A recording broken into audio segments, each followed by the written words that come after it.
বারবার মানুষ আমাকে বলে, "আপনি কেন মানুষকে আমেরিকা, ইউরোপে থাকতে ডিসকারেজ করেন? কেন আপনি ওরা কি সব খারাপ নাকি?" ইত্যাদি, ইত্যাদি। আমি ঠান্ডা মাথায় একটা জিনিস আপনাকে দেখাই। এখানে দেখেন, স্কট গ্যালোওয়ে আমেরিকার সবচেয়ে পপুলার প্রফেসরদের একজন এবং সে সবচেয়ে popular.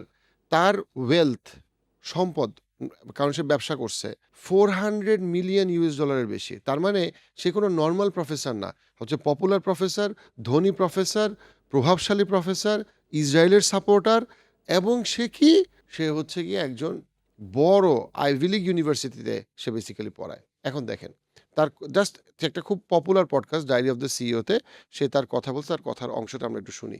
I think young people need to drink more. I don't see drunkenness. I see togetherness. Drink more alcohol. Yeah, drink more. I think they need to get out and drink more. My advice to young people is to go out and drink more and make a series of bad decisions that might pay off. I think that we need more togetherness, more people, more sex, and more random encounters. And absolutely, people need to be in the company of strangers more and more. And I think young men are sequestering. We're turning into a different species of asexual, socially isolated, lonely people who become shitty citizens. অর্থাৎ সে বলতেছে যে ছেলে-মেয়েদের এখনকার particularly ছেলেদের আরো বেশি মদ খাওয়া উচিত, অ্যালকোহলে যাওয়া উচিত, অপরিচিত মেয়েদের সাথে ঘুমানো উচিত এবং এটাতে তাদের আরো সোশ্যাল লাইফ বাড়বে। তাদের সামাজিক জীবনটা আরো হবে। তা নাহলে তারা লোনলি হয়ে যাচ্ছে। এটা একটা খুব ভয়ংকর অবস্থা। এখন আপনি বুঝেন, আপনার ছেলেটাকে আপনি বাংলাদেশে একটা কোথাও পড়াইলেন। Bangla medium, English medium, whatever. আপনি ১৯ বছর, ২০ বছরের ছেলেটাকে আপনি একটা ইউনিভার্সিটিতে পাঠাইলেন এবং সে এই প্রফেসরদের কাছে পড়তেছে। আর আপনি বাংলাদেশ থেকে তারে বলে দিছেন, "বাবা তুমি যাই করো, তুমি কিন্তু মুসলিম মেয়েকেই বিয়ে করবা, দেশি আমার গ্রামের বাড়ির মেয়েকেই বিয়ে করবা।" আপনি কি ফাইজলামি করতেছেন? আপনি চিন্তা করেন তো একটু ঠান্ডা মাথায়। এখান থেকে কি জীবনটা ফাইজলামি?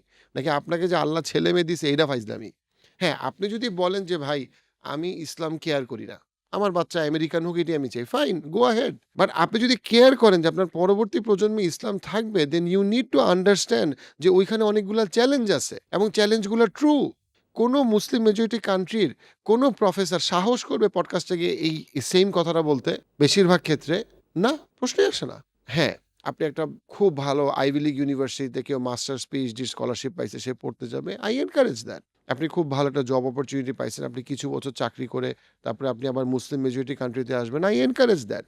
তাও যদি না পারেন, আপনি এমন একটা মুসলিম মাইনরিটি কান্ট্রিতে যান যেই কান্ট্রিতে মানুষ এট লিস্ট কোনো মুসলিম জাতির উপরে ধ্বংস চালিয়ে যাচ্ছে না। এতটুকু তো আমাদের বোঝা উচিত।